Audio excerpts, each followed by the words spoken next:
Di dalam ibadah haji ada Arafah. Arafah dalam bahasa Arab satu akar yang sama dengan kata ma'rifah, yaitu berdiam dalam pengetahuan. Dan itu adalah wajib bagi orang yang melakukan ibadah haji, bahwa gerakan wukuf adalah gerakan pertama manusia. Manusia hidup adalah untuk menjemput pengetahuan dalam hidupnya.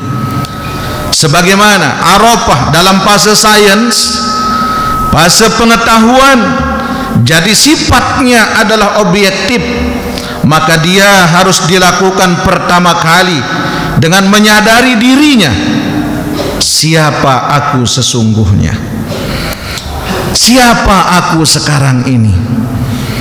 Saat itulah lahir ilmu pengetahuan pertama dalam diri manusia, sehingga bukitnya disebut dengan Jabal Arafah atau Jabal Ilal, yaitu bukit tempat seseorang mengenal dirinya sendiri.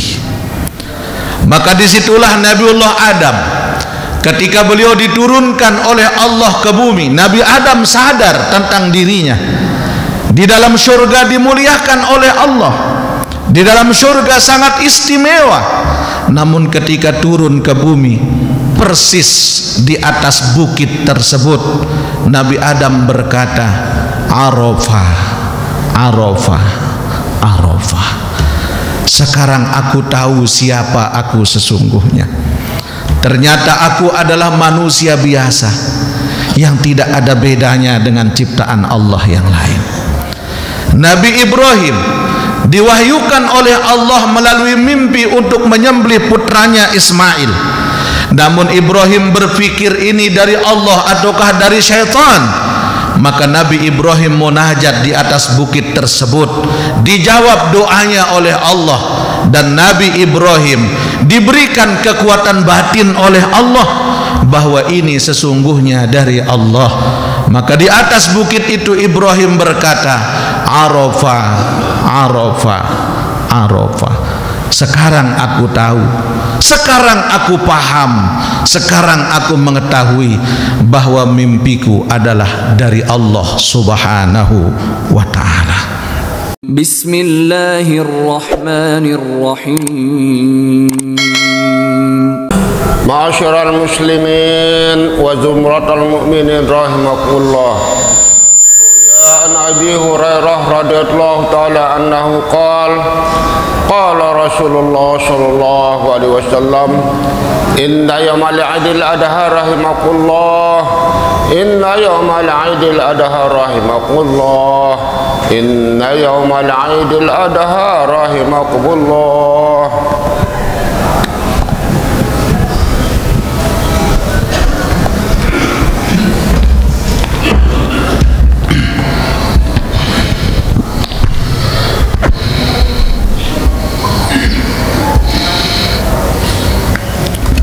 Assalamualaikum warahmatullahi wabarakatuh. Allahu Akbar, Allahu Akbar, Allahu Akbar, Allahu Akbar, Allahu Akbar, Allahu Akbar, Allahu Akbar, Allahu Akbar, Allahu Akbar. Allahu Akbar kabiran walhamdulillahi kathira wa subhanallahi bukratan wa asila. La ilaha illallah wahdah sadaqa wa'dah wa nashara 'abdah wa a'azza jundahu wa hazama al-ahzaba wahdah. Allahu Akbar walillahil hamd. الحمد لله الذي جعل الأعياد في الفرح والسرور جزيل الأمور بسعيهم المشكور. أشهد أن لا إله إلا الله وحده لا شريك له، وأشهد أن محمدا عبده ورسوله بشيرا ونذيرا وإمام المتقين. أما بعد فيا عباد الله اتقوا الله تعالى حق تقاته ولا تموتن إلا وأنتم مسلمون اللهم صل وسلم وبارك على سيدنا محمد الأمين وعلى آله. Ma'asyiral muslimin, para muhibbin jamaah salat Idul Adha, hafizakumullah. Kita bersyukur kepada Allah Subhanahu wa taala. Pada hari ini adalah hari yang bersejarah seumur hidup di dunia ini, di mana hari ini adalah hari yang terbaik oleh Allah Subhanahu wa taala yang telah Allah berikan kepada hamba-hamba yang beriman. Pada bulan Zulhijjah ini Allah Subhanahu wa taala menitipkan dua peristiwa besar dalam hidup kita, yaitu yang pertama adalah ibadah haji dan yang kedua adalah ibadah kurban. Yang dua ibadah ini adalah merupakan ibadah mulia di sisi Allah Subhanahu wa taala, di mana ibadah haji adalah ritual ibadah yang menjadi bagian dari salah satu daripada rukun kita sebagai umat Islam di dunia ini. Dan sementara ibadah haji adalah merupakan bagian daripada ibadah maliyah dan ibadah jasadiyah yang telah disyariatkan oleh Allah Subhanahu wa taala kepada kita. Maka dengan ibadah tersebut, orang-orang yang pergi menunaikannya disebut sebagai duyufullah, tamu-tamunya Allah. Sementara yang kedua adalah ibadah udhiyah, yakni ibadah kurban, di mana Allah Subhanahu wa taala menjadikan kurban ini adalah bentuk daripada kepasrahan jiwa seorang hamba kepada Rabb-Nya, adalah menjadi bentuk penyerahan yang hakiki dari seorang hamba kepada Tuhannya yang tidak akan mampu dibayar dengan apapun, bahkan nyawa sekalipun. Maka oleh karena itu, mudah-mudahan Allah Subhanahu wa taala berkahi hidup kita hingga kedua ibadah ini mampu kita laksanakan dalam setiap perjalanan hidup kita. Amin ya rabbal alamin. Allahu akbar, Allahu akbar, Allahu akbar, walillahil hamd. Ma'asyiral muslimin rahimakumullah, ketika kita berbicara tentang dua ibadah tadi, yang pertama adalah ibadah haji, di mana ibadah haji adalah merupakan bagian dari amaliyah yang disyariatkan oleh Allah Subhanahu wa taala, yang tidak hanya merupakan ritual biasa yang kita lakukan dalam berbagai macam bentuk pengabdian kepada Allah, namun di dalamnya ada hikmah yang disimpan oleh Allah dalam setiap perjalanan ibadah tersebut. Sebagaimana Allah Subhanahu wa taala telah berfirman di dalam Al-Quran, yakni ketika Allah memerintahkan kepada Nabiullah Ibrahim alaihissalam untuk menyeru kepada seluruh umat manusia yang ada di muka bumi. Wa qala ta'ala, wa adzin fin nasi bil hajji ya'tuka rijalan wa ala kulli dhamirin ya'tina min kulli fajjin amiq. Wahai Ibrahim, kata Allah, dan serulah kepada semua manusia untuk mengerjakan haji. Niscaya mereka akan datang kepadamu dengan berjalan kaki. Ada yang mengendarai unta, ada yang mengendarai kendaraan-kendaraan yang lain yang datang dari segenap penjuru dunia yang sangat jauh. Maka dari sinilah Nabi Ibrahim bertanya kepada Allah, "Ya Allah, dengan apa aku menyeru umat manusia sementara aku dalam keterbatasan?" Maka Allah menjawab, "Ibrahim, tugasmu adalah sekedar menyeru, namun yang menyampaikan semua itu ke dalam batin manusia adalah aku, Allah Subhanahu wa ta'ala," kata Allah. Maka oleh karena itu, ma'asyiral muslimin rahimakumullah, ketika kita memulai dari ibadah haji yang diawali dengan niat, maka proses niat adalah proses perbaikan dan pembersihan jiwa untuk kita berjumpa dengan Allah Subhanahu wa ta'ala. Maka niat itu disimbolkan dalam satu bentuk ikhtiar yang bernama miqat. Apa makna miqat itu sesungguhnya? Miqat adalah simbol kuburan atau makam dalam diri kita.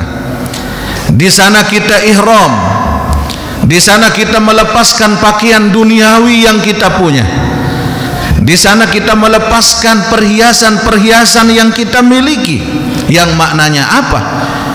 Kuburkan diri yang lama, kuburkan egomu, kuburkan ambisi pribadimu dengan membangkitkan diri manusia yang baru, bahwa otentik sesungguhnya manusia itu adalah sama di hadapan Allah Subhanahu wa ta'ala.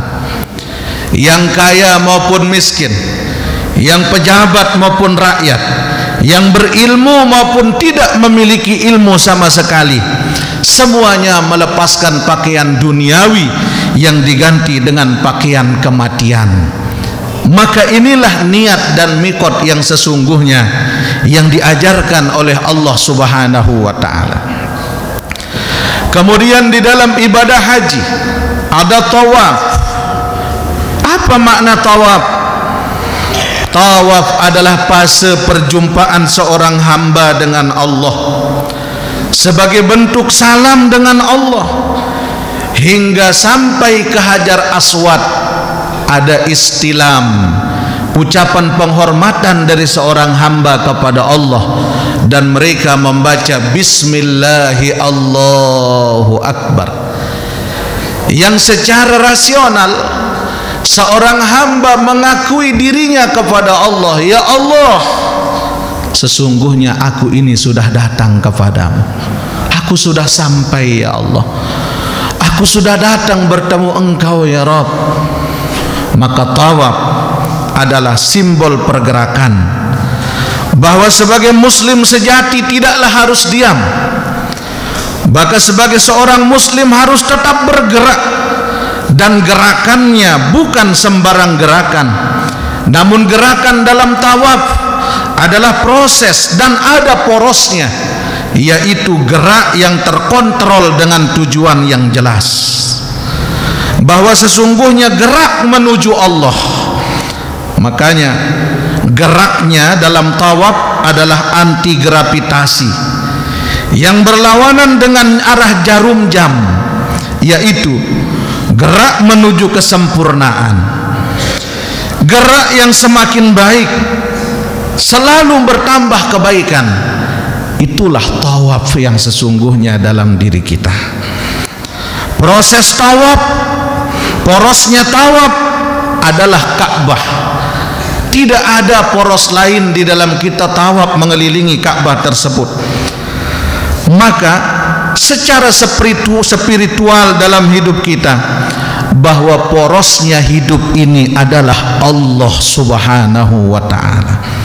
Maka hidup yang semakin sempurna, hidup yang semakin baik, amal yang terus meningkat, hakikatnya itu disebabkan karena hakikat hidup itu adalah Allah Subhanahu wa ta'ala. Allahu Akbar, Allahu Akbar, Allahu Akbar, walillahil hamd. Kemudian di dalam ibadah haji ada Arafah. Arafah dalam bahasa Arab satu akar yang sama dengan kata ma'rifah, yaitu berdiam dalam pengetahuan, dan itu adalah wajib bagi orang yang melakukan ibadah haji, bahwa gerakan wukuf adalah gerakan pertama manusia. Manusia hidup adalah untuk menjemput pengetahuan dalam hidupnya. Sebagaimana Arafah dalam fase sains, fase pengetahuan, jadi sifatnya adalah objektif, maka dia harus dilakukan pertama kali dengan menyadari dirinya, siapa aku sesungguhnya, siapa aku sekarang ini. Saat itulah lahir ilmu pengetahuan pertama dalam diri manusia, sehingga bukitnya disebut dengan Jabal Arafah atau Jabal Ilal, yaitu bukit tempat seseorang mengenal dirinya sendiri. Maka disitulah Nabiullah Adam, ketika beliau diturunkan oleh Allah ke bumi, Nabi Adam sadar tentang dirinya. Di dalam surga dimuliakan oleh Allah, di dalam surga sangat istimewa. Namun ketika turun ke bumi, persis di atas bukit tersebut, Nabi Adam berkata, Arafah, Arafah, Arafah. Sekarang aku tahu siapa aku sesungguhnya. Ternyata aku adalah manusia biasa yang tidak ada bedanya dengan ciptaan Allah yang lain. Nabi Ibrahim diwahyukan oleh Allah melalui mimpi untuk menyembelih putranya Ismail. Namun Ibrahim berpikir ini dari Allah ataukah dari syaitan. Maka Nabi Ibrahim munajat di atas bukit tersebut, dijawab doanya oleh Allah, dan Nabi Ibrahim diberikan kekuatan batin oleh Allah bahwa ini sesungguhnya dari Allah. Maka di atas bukit itu Ibrahim berkata, Arafah, Arafah, Arafah. Sekarang aku tahu, sekarang aku paham, sekarang aku mengetahui bahwa mimpiku adalah dari Allah Subhanahu wa ta'ala.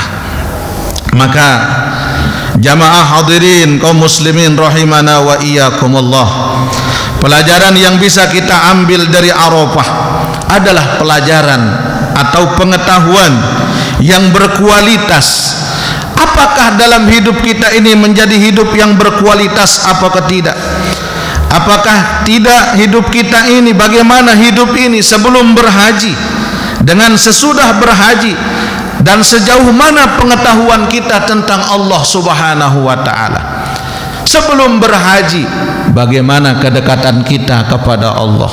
Sesudah berhaji, bagaimana sesungguhnya diri kita di sisi Allah Subhanahu wa ta'ala? Maka selanjutnya, setelah pengetahuan apa? Maka sehingga ada dengan pengetahuan menimbulkan kesadaran, dan kesadaran itulah yang disebut dengan Muzdalifah. Muzdalifah adalah simbol daripada kesadaran dan intuisi. Kesadaran akan lahir setelah manusia merenungi tentang pengetahuan yang dia dapatkan. Baru kesadaran akan lahir pada diri manusia secara efektif. Itu adalah waktunya ada di malam hari, sehingga mereka yang berhaji mabitnya di Muzdalifah adalah di waktu malam. Siangnya adalah mengejar data dan fakta melalui Arafah. Maka malamnya berkontemplasi, sehingga muncullah suatu kesadaran. Inilah simbol daripada Muzdalifah. Dari Arafah seseorang mencari data, seseorang mencari pengetahuan. Maka dengan Muzdalifah barulah mereka akan sadar, ternyata inilah aku sesungguhnya. Maka oleh karena itu, setelah pengetahuan dari berkembang melalui kesadaran, maka puncaknya adalah Mina. Apa itu Mina? Adalah simbol cinta, adalah tahap yang paling ideal, yakni syahadah, seseorang yang menyaksikan tentang ketuhanan di dalam dirinya. Maka disinilah fase terakhir dalam pengetahuan dan kesadaran tadi, muaranya adalah cinta.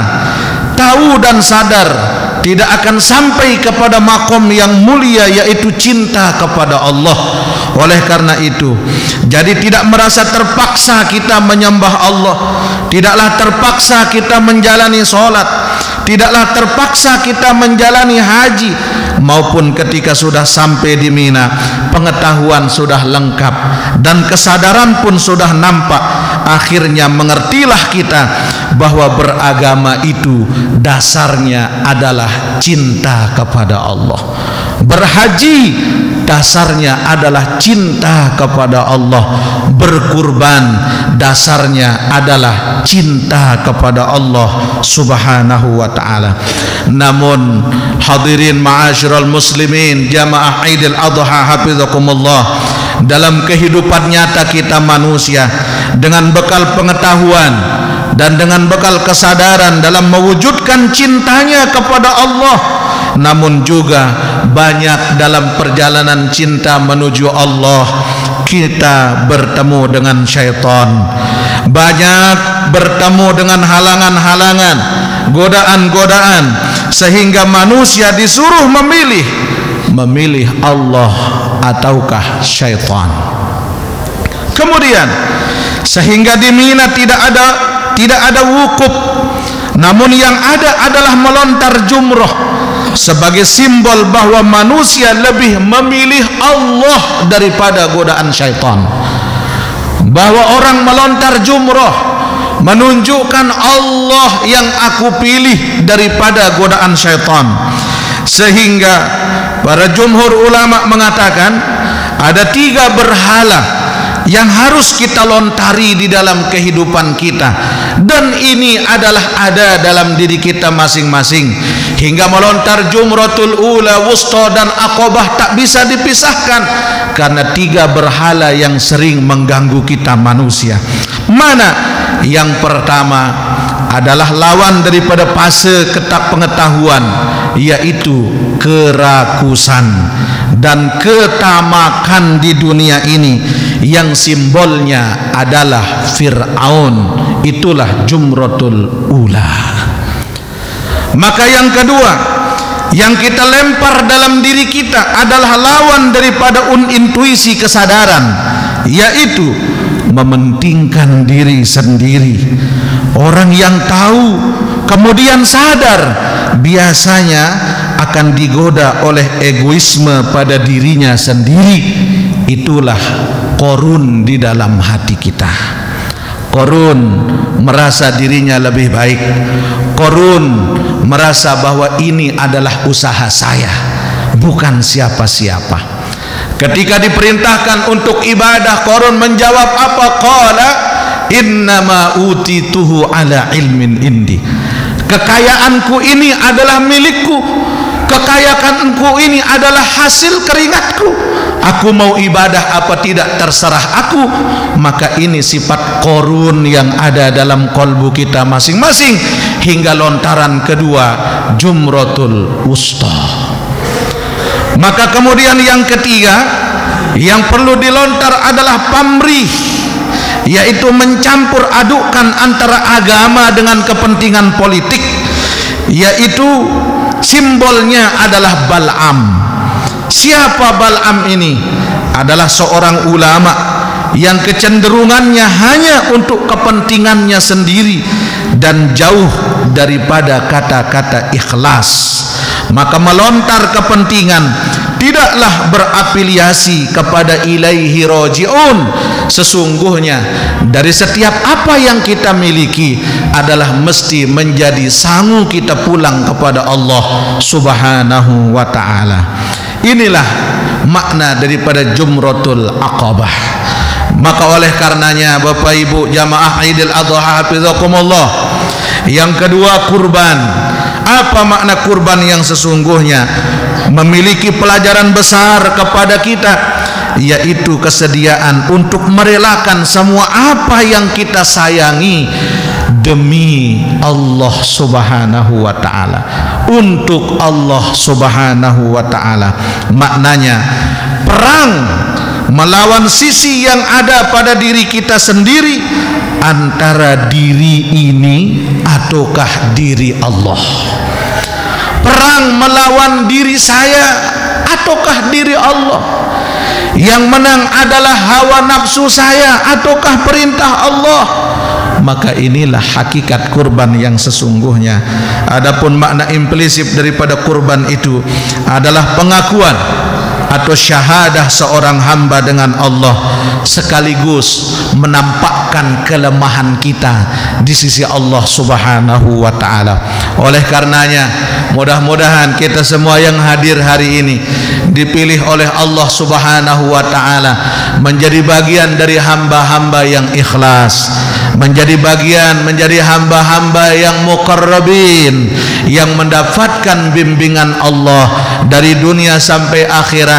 Allah bersihkan hati kita, Allah bersihkan jiwa kita, Allah bersihkan ruh kita, hingga kita pulang kepada Allah dengan membawa jiwa yang mutmainnah. Amin ya rabbal alamin. A'udzu billahi minasyaitonir rajim. Bismillahirrahmanirrahim. Inna a'tainakal kautsar fashalli li rabbika wanhar inna syani'aka huwal abtar. Barakallahu li wa lakum fil Qur'anil azim wa nafa'ani wa iyyakum bima fihi minal ayati wadh-dhikril hakim wa qur rabbighfir warham wa anta khairur rahimin. Allahumma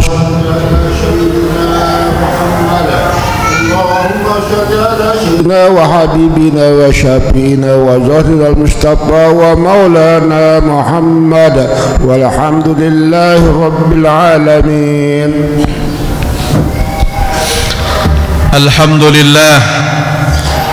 الحمد لله الذي جعل الأعياد في الفرح والسرور جزيل الأمور بسعيهم المشكور. أشهد أن لا إله إلا الله وحده لا شريك له وأشهد أن سيدنا محمدا عبده ورسوله الذي لا نبي بعده. اللهم صل وسلم وبارك على سيدنا محمد الأمين وعلى آله وأصحابه. أما بعد فيا عباد الله اتقوا الله حق تقاته ولا تموتن إلا وأنتم مسلمون. وقال تعالى إن الله وملائكته يصلون على النبي يا أيها الذين آمنوا صلوا عليه وسلموا تسليما. اللهم صل وسلم وبارك على سيدنا محمد الفاتح لما أغلق الخاتم لما سبق ناصر الحق بالحق والهادي إلى صراطك المستقيم وعلى آله حق قدره ومقداره العظيم. اللهم اغفر للمسلمين والمسلمات والمؤمنين والمؤمنات الأحياء منهم والأموات إنك سميع قريب مجيب الدعوات ويا قاضي الحاجات. Ya Allah ya Rabbana, hari ini di tempat yang suci ini, di tempat yang mulia ini, pada hari yang agung ini, di mana semua hamba-hambamu berkumpul di tanah sucimu di dalam menunaikan ibadah haji. Namun di sini kami berkumpul ya Allah untuk mengharap kasih sayang dan keridhaan darimu. Ya Allah, hari ini kami datang dengan berlumuran dosa. Hari ini kami datang dengan maksiat yang kami bawa masing-masing kepadamu. Hari ini kami datang ya Allah dengan membawa diri kami yang dhaif. Ya Allah, sudi kiranya Engkau ya Allah untuk mengampuni dosa-dosa kami. Ya Allah, tiada kebaikan yang kami miliki dalam hidup kami kecuali kebaikan itu adalah bagian daripada kebodohan kami yang ingin mendekatkan diri kepadamu. Ya Allah, kami tahu Engkau sangatlah cinta kepada kami, meskipun kami ini adalah hamba-Mu yang lemah, meskipun kami ini adalah hamba-Mu yang penuh dengan dosa terhadap Engkau ya Allah, dosa kepada kedua orang tua kami, dosa kepada mereka yang telah mencintai kami, namun kami balas itu semua dengan perbuatan maksiat. Ya Allah, ya Allah, bimbing kami ya Allah, angkat derajat ibu dan ayah kami ya Allah, bahagiakan mereka ketika mereka sudah tidak ada bersama kami ya Rabb. Berikan yang terbaik untuk mereka ya Allah, berikan tempat yang mulia bagi mereka ya Rabbana. Berikan ya Allah yang terbaik untuk kedua orang tua kami. Bimbing mereka ya Allah menuju jalan-Mu. Terima mereka ya Allah. Kami sebagai anak-anaknya tidak mampu memberikan sesuatu yang lebih bagi mereka kecuali hanya doa dari kami ya Allah. Ya Allah, sekiranya mereka masih sehat, masih hidup bersama kami, sehatkan jasmani dan rohaninya.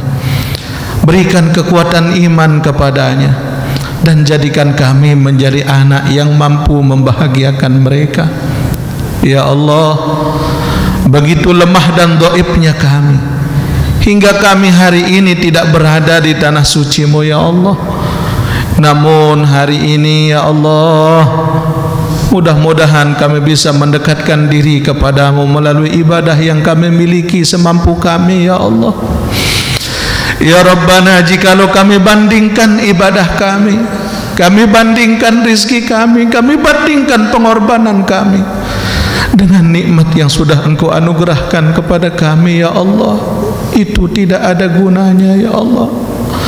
Ya Allah, belum pantas kami menjadi hamba-Mu yang bersyukur kepadamu ya Rabb. Belum pantas kami menjadi hamba yang masuk ke dalam syurga-Mu ya Allah. Masih jauh kami ya Rabb. Namun ya Rabbana, jangan Engkau dekatkan kami ke dalam neraka-Mu. Terlalu lemah kami ya Allah. Ya Allah, jikalau sekian banyak dosa yang pernah kami lakukan itu Engkau murkai ya Allah, bimbing kami ya Allah.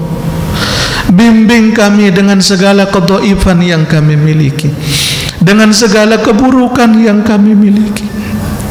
Ya Allah, jikalau Idul Adha ini adalah yang terakhir dalam hidup kami, bimbing kami ya Allah, untuk hidup kami menjadi lebih baik ke depannya ya Rabb. Jikalau kurban hari ini adalah mungkin yang terakhir dalam hidup kami ya Rabb, terima itu ya Allah, sekecil apapun bagian dari pengorbanan kami kepadamu. Belum mampu kami mengikut jejak langkah Nabi Ibrahim yang mampu mengorbankan putranya Ismail demi kecintaannya kepadamu ya Rabbana. Namun ya Allah, jadikan apa rizki yang kami keluarkan hari ini menjadi rizki yang barokah, menjadi saksi bagi kami di hadapan-Mu, menjadi hamba yang muqarrabin kepadamu ya Rabb. Ya Allah, kami rindu Rasulullah, kami rindu tawaf di Ka'bah ya Allah, kami rindu sujud di dalam Hijril Ismail, kami rindu untuk mencium Ka'bah-Mu ya Rabb, kami rindu mencium Hajar Aswad-Mu ya Allah. Ya Allah, kami rindu untuk munajat di Arafah-Mu ya Allah. Kami rindu mabit di Musdalifah, kami rindu melontar jamarat. Ya Allah, izinkan kami untuk dapat berziarah ke makam kekasih-Mu Habibuna Muhammad sallallahu alaihi wasallam. Ya Sayyidi ya Rasulullah, ya Sayyidi ya Rasulullah, ya Sayyidi ya Rasulullah, nuhibbuka ya Habiballah, يا شفيع المذنبين اشفع لنا يا رسول الله اشفع لنا يا رسول الله اشفع لنا يا حبيب الله ربنا ظلمنا أنفسنا وإن لم تغفر لنا وترحمنا لنكونن من الخاسرين ربنا آتنا في الدنيا حسنة وفي الآخرة حسنة وقنا عذاب النار عباد الله إن الله يأمركم بالعدل والإحسان وإيتاء ذي القربى وينهى عن الفحشاء والمنكر والبغي يعظكم لعلكم تذكرون فاذكروا الله العظيم يذكركم واسألوه من فضله يؤتيكم ولذكر الله أكبر والله يعلم ما تصنعون من العائدين الفائزين المقبولين والسلام عليكم ورحمة الله وبركاته.